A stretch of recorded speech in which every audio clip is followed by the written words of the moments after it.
Welcome to a brand new season of the Equestrian Mums Club podcast.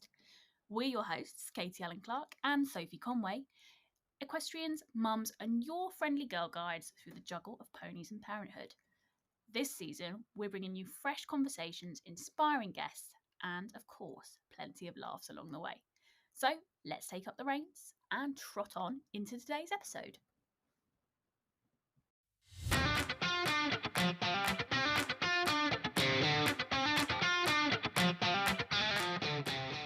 Hello, everybody, and welcome to a brand new episode of the Equestrian Mums Club. We are back for season 2. This is episode 2 of season 2, and we are so delighted to be joined today by Bobby Hayler-Wright. She is from the amazing Hayler dynasty. Her and her dad are legends in their own right. Bobby's been on the British youth team. She's been a British youth team rider, haven't you? I'm pretty sure you've ridden on the team again since then, quite a few times. And the horse that I always remember is Reuben Hall. Ray Sorry. Grand Prix stallion, yeah.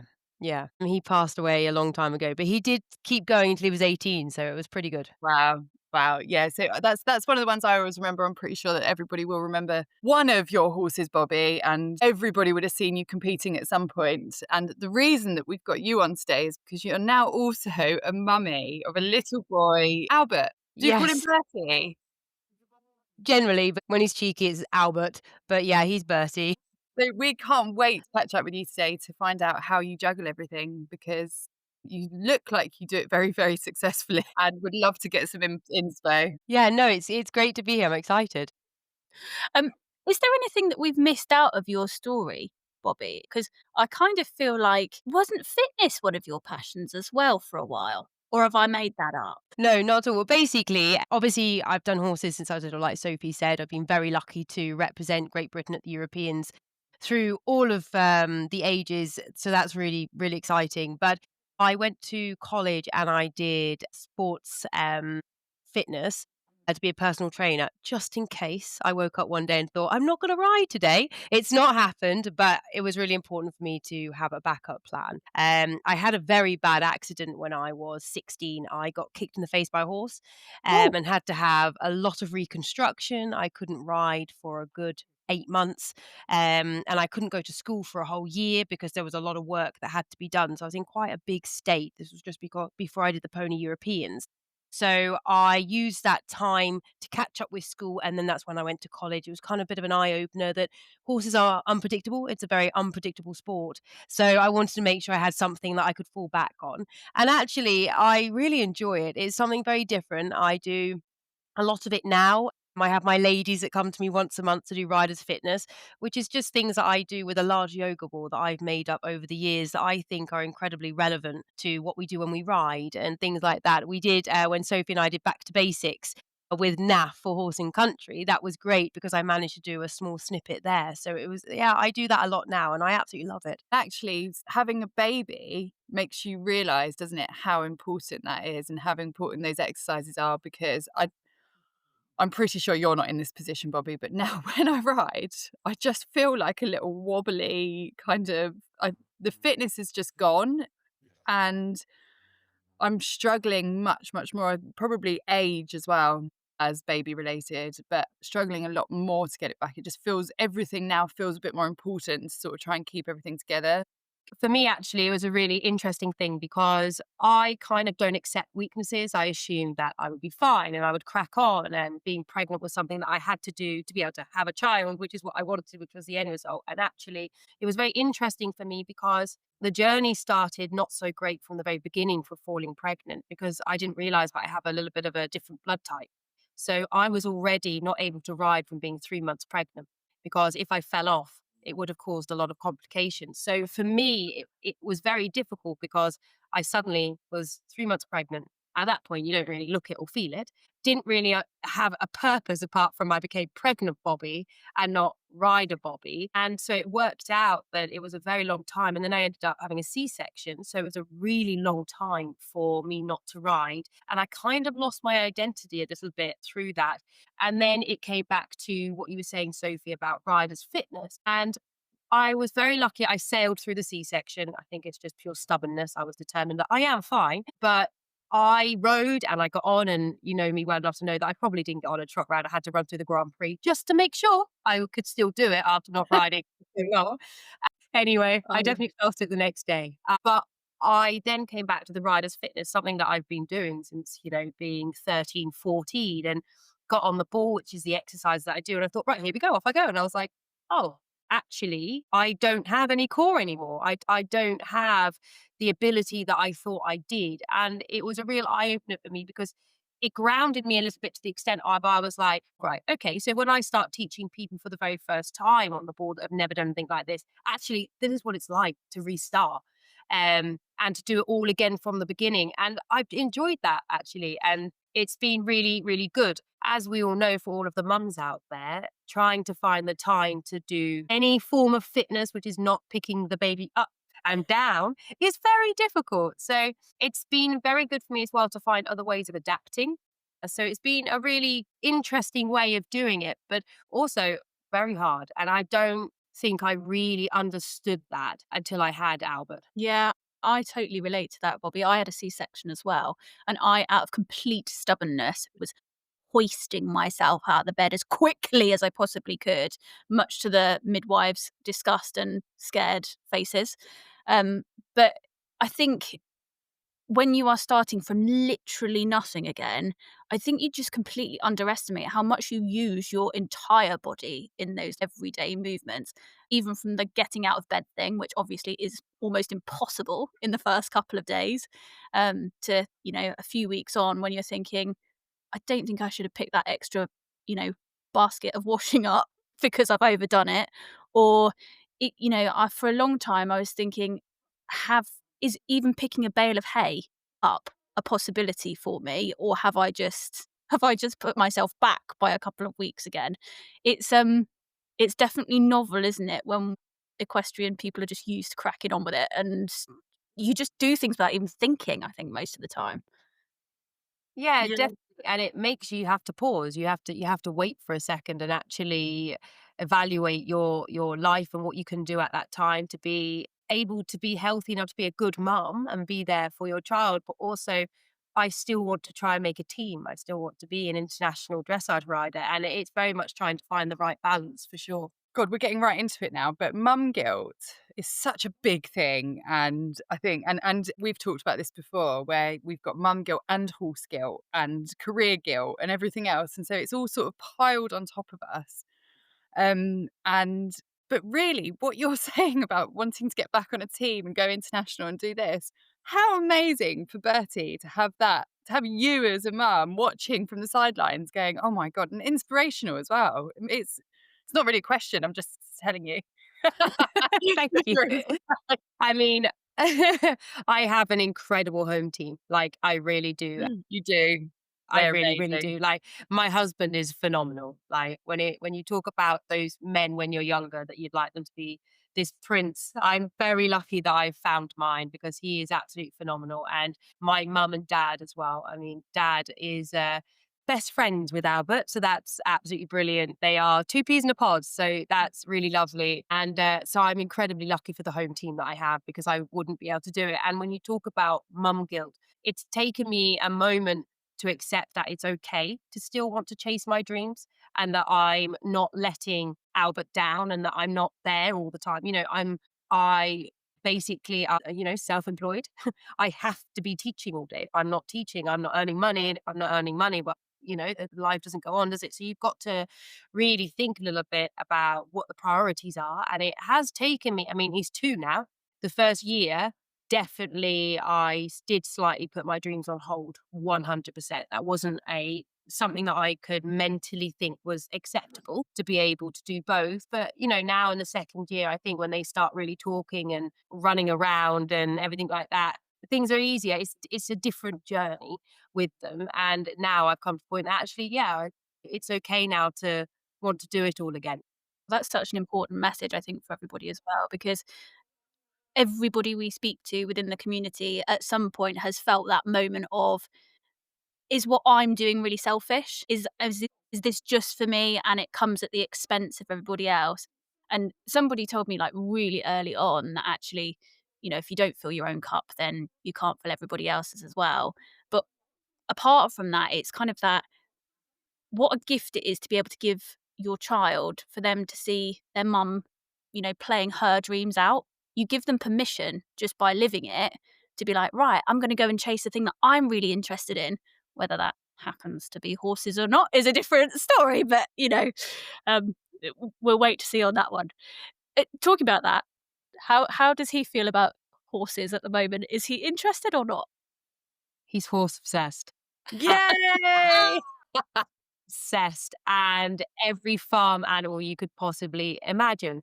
So yeah, he absolutely loves animals. He's just obsessed with them. His whole world is built. Every morning he wakes up and he says, right, we feed the neigh-neighs now.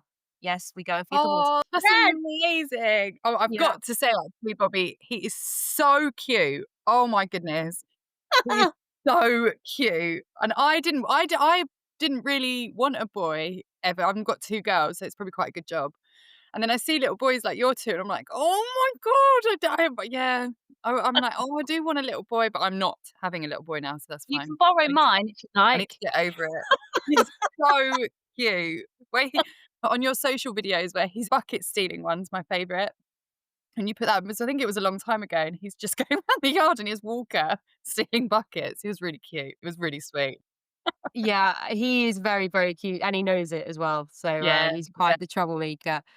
Yeah, absolutely animal obsessed. That's what he wakes up in the morning to do, and that is what he does. And it's really great. We have a lovely lady called Janet, who's our next door neighbour, and she takes him 3 times a week now. He's a little bit older, and her husband's a farmer, so he goes out every morning and feeds the pigs, the ducks, the sheep, the chicken. So he has with his bucket, funny enough, and off he goes, and he feeds all the animals, and then he's the happiest little chappy if he can go and do that. This Oh, is the best thing as well, because I'm doing the same thing with Olive, and she's nearly 3, and she's always been exactly the same as that. So she's always wanted to do the feeds and see the horses, and she loves the bars and moo cows and whatever else. And but it's now, because she thinks she can do it all properly, it's become really, really irritating. It takes us like 3 hours to pick up 4 poos because she can do it herself. No one else is allowed to touch that poo. And yeah. Yeah, and mashing it into the bedding or the surface. especially when they get very stubborn about it and quite Yeah. high strung. Yeah. So no, I know exactly what that's like. It's definitely interesting. I think their first, it's not really a tantrum, but their first moment of disagreement, I think was definitely for me a bit of an eye opener, because the hardest time I ever had was I went to Hartbury, and it was my proper really big show back. And he's quite stubborn. Obviously, I'm his mother. So he's stubborn, highly strung, and talks way too much. So that was the first time I went to a show, and I really struggled that as a mum and as a rider. And it was the first one Andrew couldn't come with me. I was very lucky. I had mum and dad, but he has obviously settled now, but really was finding his way a little bit. And I think that first real tantrum they do in the public, where everybody turns around and looks at you, was mortifying. Absolutely mortifying. It's amazing how much as a mum you feel judged, even though I know that they've gone through it. They're not judging me. They've been there and they're thinking, oh, we don't have that anymore. But you feel horrifically judged. I think that for me was a very, very difficult point. Um, and my mum and dad were phenomenal. Dad took over and said, look, actually, Albert, this is what we're going to do. We're going to do it this way, and your mum is going to go and ride, and this is what's going to happen. Ever since that day, we've turned a corner, and actually, we've got a bit of a system now. But I think that was the real day that, because Andrew's been there every time, mum and dad didn't really realise. Everything kind of just went and happened and it flowed and it was great. But all of a sudden, he only had one parent there. And that parent was just about to go and ride a horse. And he's like, well, hold up a minute. No, you're not. And, in the middle of in the lorry car park, and everyone's watching, and you're thinking, oh my God, this is really embarrassing. And he's with his bucket screaming and kicking. And you just think, but I think once mum and dad realized that and they stepped in and everything really helped, now we've got a really good system. But I mean, it's very difficult when you have those first moments on exactly what to do and what's the right reaction, because you do believe everybody's watching you, even though they're feeling sorry for you because they know what that's probably like. It's still very difficult, I think, as a mum to react the right way. Yeah, Yeah. 100%. And I was gonna say as well, like, I don't know whether you've found this or not. You're obviously working with sports horses, performance horses. Not all of us are, but our horses are so in tune with us as well. And I've found that, if generally speaking, with my horses, I'm actually really calm and I feel really centered and focused and myself around them. Like I feel good about around my horses generally, unless they're trying to run me over. But when Rafe, my little boy, is kicking off or doing a tantrum or screaming or whatever it is, I find it just somatically really difficult to keep my heart rate down, to keep breathing normally. And my mind is sort of racing because I'm not really focused on them and the moment we're in together. So is that something that you, please don't tell me I'm not the only person that feels like that. Do you You're do you not. have to feel that as well? And like how would you get over it? I think it's for me, it would be the same reaction. I do feel it very much before I get on. So we've got a little bit of a system now, like especially at a competition situation, that my mum or dad or Andrew takes Albert away for an hour. He'll go and see more horses somewhere or find a cow or a pig or something, and then he's entertained for that time. But I have to have that hour. We used to do it that Albert was in the lorry with me whilst I was getting ready, because obviously I felt guilty, because if he was away from me and I was doing something like riding, then that's not right as a mum, is it? But actually I couldn't really struggle to get myself in the right headspace, like you're saying, to then ride. But the difference is a little bit is once I was on that horse, I suddenly go and I'm just riding that horse. It's no different than how I cope with my nerves. I become in my own little bubble and I'm just with my horse at that point. But the build up, the getting on bit has been a really challenge for me, because I have to really make sure that my warm up plan is really solid. Not when I'm riding. That's the easy bit. That's the bit that we do every single day. It's the getting ready bit. When I was younger, it was quite a big thing. I think everyone used to think I was quite unsociable. And I think it's only now that people realize that actually I'm quite a chatty person. But I would have to go and sit in the lorry an hour before I had to get ready and read a book, because I had to get out of the situation I was in, because I would get quite nervous. Over time now, I've learned to deal with that. And I still talk to people when I need to go and get ready, and I'm totally fine about it. But it's taken me quite a long time to be able to get that. And then all of a sudden I have a baby in that, and it was quite tricky, and we had to work together very much as a team on how I was going to manage it. So, you know, Andrew used to stay in the lorry with me with Albert and try and have a conversation and think, yeah, it's great. And it didn't work. I couldn't cope. It was not good. I needed everyone just to quietly leave so I could get myself ready. I love a good old motivational speaker, and that's what I like to listen to whilst I'm getting ready. And then you can't when that's there, because so that was quite difficult. But now I've got a good routine that I've accepted the fact that it's okay for Albert to go with somebody that he knows obviously very well, for that time, not a random stranger, for that time, so that I can get ready.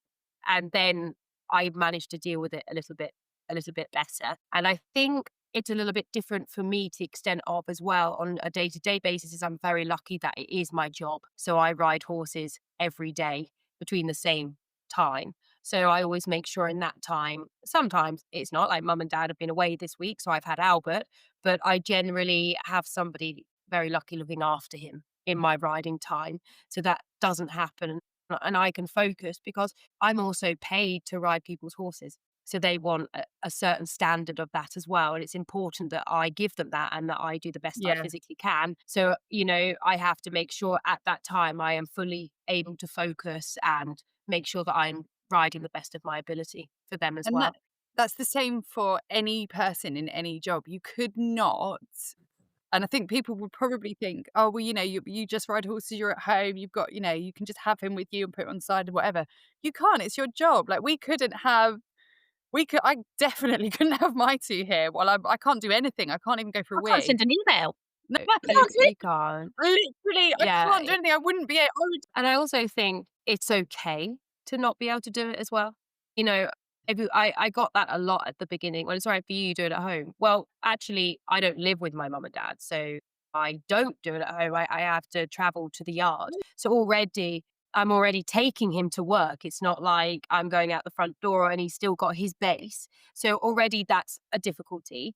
But it's okay to not be all right, to be able to do it all. Also, horses are dangerous. Yeah, we Yeah. manage them every day and we're very lucky, but I'm sitting on a Ferrari every single day and an unpredictable Ferrari. And if you see me drive, you wouldn't want to come near me as it was. So having something that's very sharp as well, I can't have my child around, generally for safety Yeah. reasons as well. So I think as a mum, it's okay not to be able to do everything and do it perfectly every single day. I feel very much like that about the safety thing as well, because we've got because we have racehorses in and out quite a lot. So we have racehorses on box rest or R&R, and then we've got pointer liveries and whatever else, and hunters, and the girls, like probably like Bertie, where they've grown up around it, they don't really have enough horse sense, which sounds ridiculous. We're trying to teach them it, but they see us leading them about and they see us, brushing them or picking their feet out, and they want to do it. And I'm like, you are the size of his fetlock. Like, Yeah, you can't do it. Yeah. you can't do this. And they've got anxiety anyway, but I have sleepless nights about safety because I can just see something happening before it's happened, and it scares the absolute crap out of me, to be honest. It really does. Yeah, we've bought well, we actually rescued we got a pony for Albert called Buzz, right? And I thought it would be a great idea to do this. In my mind, all our horses are massive, so Shetland's well behaved, right? That is Oh a my No, myth. no. That is not a thing, is it? It is the It's naughtiest thing. I'm not even I don't even put Albert on him because he's so naughty. Dad bought Buzz, his name's Buzz, yeah, in the lorry to our place the other day to bring a young horse, and Buzz is rearing up on top of the tat locker, Shetland, and I'm thinking, so yeah, even when they're diddy, I still as a mother am stressing out just greatly. That it's not okay because it's a lot. I don't know what planet you were on when you thought a Shetland was going to be okay. They are so naughty. Yeah. And I thought he was small and pocket sized, so therefore they're easy. He's No. They're not. naughtier than all They're of our not. horses. Yeah, yeah. I've actually I've Absolutely mammoth. actually I've got a saint of a pony who I'm completely obsessed with, to the point where I go out every night at 10 o'clock before I go to bed and check on him. Is he yours or is he the girls? He's mine. He's my pet, and I love him, and he's called Pop, and I am absolutely just so into him. I know. I love that. I love that. Bobby, maybe we need to change our Shetlands up for Welsh section Bs. Maybe that's Yeah. what we I should. think that might be the key. Yeah. He's a Welshie, yeah. He's lovely. Anyway, Shetlands aside, we've talked a little bit about childcare for Albert, Bobby, but so you've 3 days a week. The lovely Janet steps up to the plate. What do we do when Janet's not around? Panic. Okay. A lot. Is it usually down to Andrew or your parents? So Janet has him in the mornings. So what's really good, obviously, we ride the horses in the morning because we teach in the afternoons, and that's quite a strong routine for us. So again, when you feel like a bad mother, I'm not able to take him to playgroup, but by having Janet very kindly, she takes him to playgroup on a Monday morning and a Wednesday morning. So that's great. He gets to socialize and he gets to do all of that. So that's really good. But my mum has him on a Tuesday and a Thursday. So when Janet can't have him, it's a lot, but we just manage. We've recently moved, and we've just started up our own livery yard and everything like that. Which luckily isn't too far away from mum and dad's. So we're quite lucky now that we've got the base to be able to do it. So Andrew is here a lot more.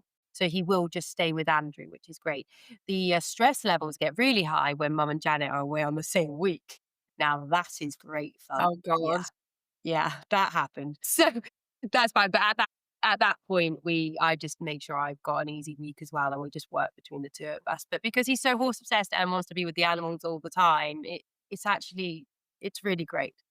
Really I'm helped. quite lucky. He's a very easy child. I mean, he's not 3 yet. I'm ready for those moments, but at the Well, moment, he's quite easy. Olive was always really easy, and she still is really. Like she's got this streak in her, which sometimes you She's like you. like me. Sometimes you really want to bat her out of the door and just say, "Just leave me alone for a second." Ruby, on the other hand, my youngest, came along, and I was like, "Oh, this is what everybody moans about." It's like, Now this, I understand. now I get it. Now I've not slept for 3 months at all. And she just screams in my face. She honestly, she had colic, reflux, cow's milk allergy, like everything. And she's already having tantrums at not even one. And I'm like, right, yeah, I get it. I get it. It's, yeah, just a word of warning. Yeah, no, I'm only having the one. So Okay, it was a fine. great experience Yeah. and I'm glad I did it. But I am very good with just Albert. So my brother has 3 children, all very close together. And my husband's brother has 4 children, quite close together, with a set of twins popped in there. Wow. So if I need any more children, I have plenty to borrow. Yeah. But I'm great with just Albert. Yeah. I I hear you. Just going back to sort of your daily life then, this feels like a proper biopic, sorry. It's okay. I I was gonna ask, are your lesson sort of students and pupils now, are they accepting when you need to move things around? Do you feel a lot more pressure now that you've got a sort of caveat on maybe if he's ill and you can't actually attend, or a are most people on board with being a good egg? Yeah, no, I'm very, very lucky that my clients are brilliant, and most of them are mums and have experienced it all and know exactly what I'm going through, and generally telling me that I should take the day off to make sure he's okay. So they're all very, very good, and they're regulars. I teach them every week. They're part of my life now, really, and I'm a part of theirs. And they see Albert probably every time they come. He's a part of their life as well. So I'm very lucky that the client base that I have are just absolutely brilliant. And they generally, I have 2 clinics where I go away, but I'm very lucky that they just come to our Team Hayler base. So they see our home life and they see how much family orientated it is. And I think because of that as well is another reason why they come, because they enjoy that side of it as well as, and there's no pressure. It's a very relaxed place to be. And I Yeah. think a lot of that brings the clients. Well, you've been, Sophie, so even You on a stressful day of filming, we're still pretty relaxed and cool. probably probably could not have just described that any better.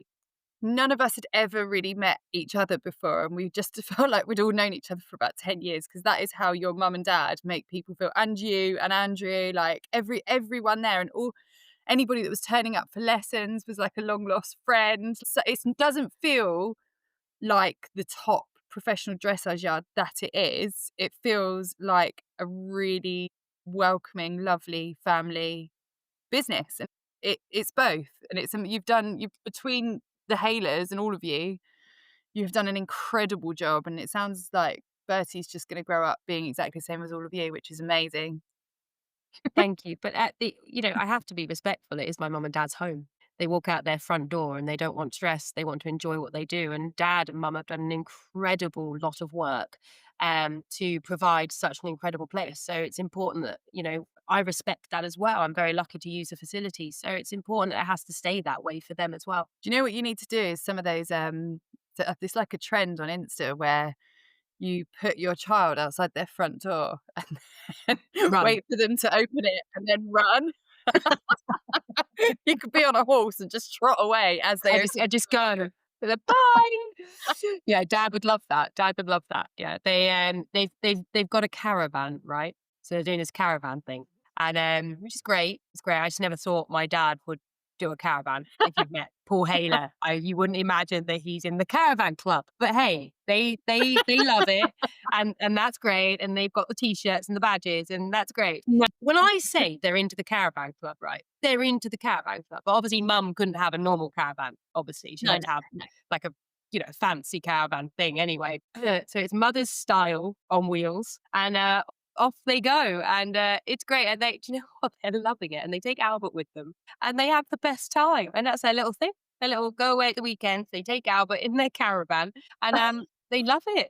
Who would have thought? You know, the head judge of what is he? What is he now? He was. No, so he was a part of the training director thing, but he doesn't do it anymore for BD. He used to do it, but now, yeah. But he does still quite a lot of judging. I think he's got a really, really lovely Portuguese horse, and he's doing a lot of the MCI stuff. So he goes to the MCI Europeans in November in Le Mans. So He's Wow. taking a little bit of a step back from the judging because he's really enjoying doing that. And it's absolutely great. I mean, the competitions are brilliant. They're really well done. How could he possibly spend all that time as part of the training directorate when actually he's got some childcare to do and caravanning? Like, he Exactly. doesn't fit it into his Well, schedule. I did mention that to him that he's not allowed to go back because he has responsibilities now. And that is that. And he has to be Wonder. around at all times. Yeah. That is so lovely. Can I ask, if it's not too personal, we all I've found myself as I've, sort of bedded into parenthood now, I find moments where I'm like, "Oh, it's just like my mum when I said that," or "I'm just like my dad when I said that." Gosh, and it makes a little part of me sort of like cringe inside. But then I'm like, actually, um, no, maybe that wasn't that bad. Maybe like I got something good out of what they gave me along the way. What are the things that you think of in your parenting style is reflective of your mum and dad? Are there any moments where you're like, "That's definitely mum or dad"? I think it's quite hard 'cause I think there's also a bit of you, isn't there, as a child to not be like your mum. I love my mum. I absolutely idolise her and I have her on the highest pedestal in the world. But I don't want to be like my mum. I want to be an independent woman. But you do find yourself, don't you, doing characteristics. I think I sound a lot like my mum.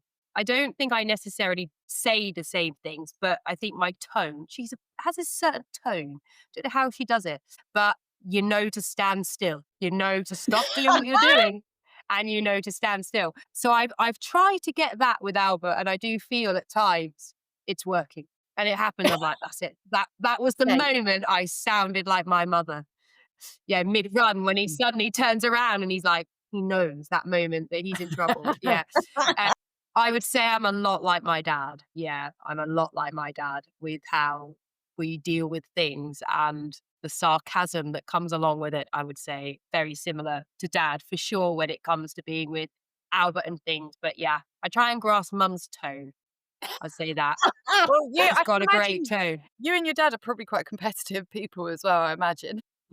Oh yeah, do not do Monopoly at Christmas. And also dad cheats. It's like he cheats every year. I don't even know how he does it. So Is that just actually because he it's wins? not a fair game because I don't think cheating's right. And it doesn't always win actually. No, he always beats me. But we're very, very competitive. Very competitive. Yeah. So at I the can nationals imagine a that. couple of weeks ago, we were in the same class. And it was a very much competitive morning for sure on trying to say things to each other to put each other off.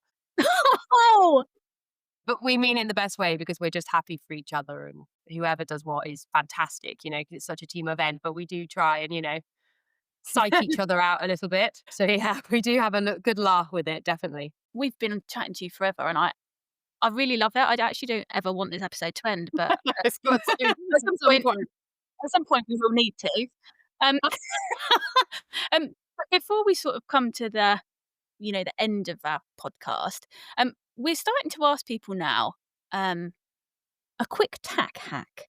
A quick tack hack. So basically stuff or services that you use on a daily basis that kind of makes your life a bit easier. They can be horse things, they can be like cooking things, like if you get a prep kitchen or whatever it happens to be. It can be kid stuff. I don't cook. Is there Neither do I, Bobby. anything in your life that you literally couldn't live without? Tell us now. That's a question you give someone to like mentally prepare for, before you start like interviewing them. Like I feel really on the spot. Well, do you know what? Do you know where it comes from? It's because on our social pages, we get loads of kid related questions like what pram's good for the yard that doesn't fall apart after like going over all the lumps and bumps down the field and whatever. That we get loads of questions about being a mum and having horses. So I think that's where the question started, why we thought we'd ask. 'Cause it might help people. I think for me, especially from a mum's perspective with it, is having that one handbag, which is like Mary Poppins and has a cow in it, a sheep in it, a pig in Oh it, yeah. a chicken in it. Don't forget the tractor because if he doesn't have the tractor, then of course, then the pig is upset. So we can't have that. Yeah. Yeah. You've got to have the emergency snack, Oh, yeah. the biggest thing as well, wet wipes. They Yeah. are in every single car door, handbag, jacket pocket next to the emergency dummies. So for me, the life hack of survival through each day is the wet wipes, emergency handbag, and a dummy. Yeah. And if I don't Nice. have those three things, run, because it's not good. How did I live without having all these wet wipes everywhere before I had kids? Because I use them for everything now. What's the worst thing as well? When you go to a show, I turn around and Dad's using the wet wipes to get the horses clean or something like that. I'm like, no, that's the emergency stash. Do you know what happens if a punami happens and I don't have a wet wipe because know. you used it to clean the pit? No. And Yeah. also, 'cause Ruby got quite bad nappy rash in the summer, sorry. And so I keep now buying those water wipes, which are They're literally you have great. to I love a water wipe. wipe, but you have to remortgage your house every time I order them. Well, actually, fun fact, Oh, the Pampers, I'm going to give you a little bit of a thing here. The water wipes are fine, but the Aqua ones are identical and you can get 4 packets for £7. Yeah. So there you that's go. my next Morrison's, they're order. great. Not that I'm sponsored by Pampers. That wasn't a little ad in there, but That could if be a they good want to, that would be great. Pampers, I'm right here. I use your products many times a day. Yeah, no, that's for me. Definitely the emergency handbag with every farm animal you could possibly buy. And wet wipes. That is the stash of the day. Thank you. Straight from the yard, Bobby Hayler-Wright, everyone. Thank you very, very much. Absolute pleasure. So we're coming to the end now. Boo. But what advice would you give to mums if they're expectant equestrians? Because that's something we always ask every guest. If you are a first-time mum that's got horses, what bit of advice would you want to pass on? I think the biggest bit of advice is do not be so hard on yourself, because the plan that you have is not going to be the plan that actually happens. And I think for somebody that hates change, you have to be able to adapt and accept that it's okay for the plan to change. I had every book, I read everything on Google. I had everything you can imagine to make sure that I did everything right. And I've probably not picked up one of those books once.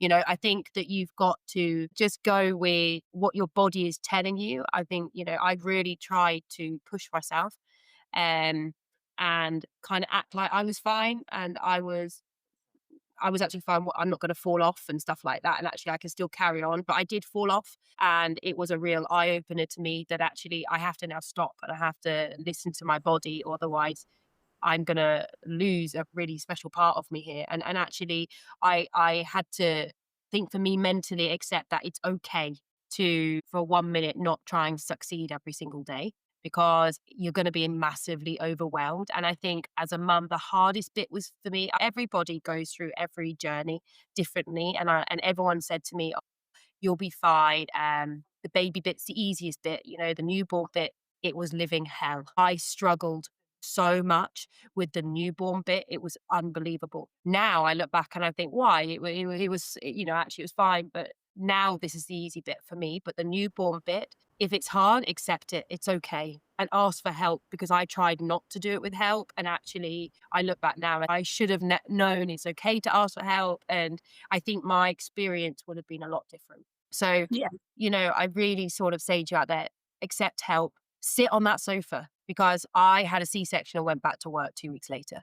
I didn't do the sitting on the sofa, and I regret that massively now, because I am not as well as what I should be 2 years down the line after having a baby. So, really do take the time and really be selfish, because you've just created something absolutely beautiful, and you need to look after yourself more, as I didn't do that. And I think that's the biggest piece of advice I could give a new mum. That is amazing advice, Bobby. I would say exactly the same thing. And especially to horsey mums who Yeah. don't like doing that in general. We don't like sitting there, but you have to give yourself the time and the grace to do Yeah, it your body has to settle down. Yeah. unapologetically as well. Like you said, you don't need to apologize for it. They don't need to worry about it, because such a short period of time in your whole life and in your whole motherhood as well. Yeah. And you're never, I think the biggest thing for me is you're never ever going to have your first baby again. You're never Yeah. Oh, ever don't ever going cry. to experience the first time ever again. And Yeah. I think I regret that. I regret not just pausing for a minute and just being proud of what I achieved, as I just Yeah. do what I do best and keep going. And actually, I regret that. So if you have the chance to be able to just sit and be proud of yourself and have that moment, take it, because it's really important that you do. Oh, just really didn't want to cry on this podcast. Without fail, every single guest we No. I thought you'd Love made hearing it. That's absolutely fine. It's absolutely fine. Thank you so much for joining us today. It's been a real joy to hear from you and about your life now with Albert. And it's really been nice to hear about what your mum and dad are like a little bit more on a day to day as well. So yes, thank you for being so open with us and sharing with the rest of our community. I think people will take some real heart from it. So yeah. No, it's been an absolute pleasure, and it's great to talk about it. So thank you very much for inviting me. Wonderful. So, guys, that is it for today's episode of the Equestrian Mums Club podcast. If you've had fun riding along with us and Bobby today, make sure you subscribe to listen to a few more episodes. And don't forget, we're now doing segments where we want to hear from you guys as well. So you can send us your stable confessions or even ask the expert questions to be in with a chance of featuring on an upcoming episode too. So, yeah, make sure you get involved. Also, just follow us on the socials, will you? So that you can actually stay in the loop. So until next time, thank you so much, everybody. And we'll see you again soon. Bye.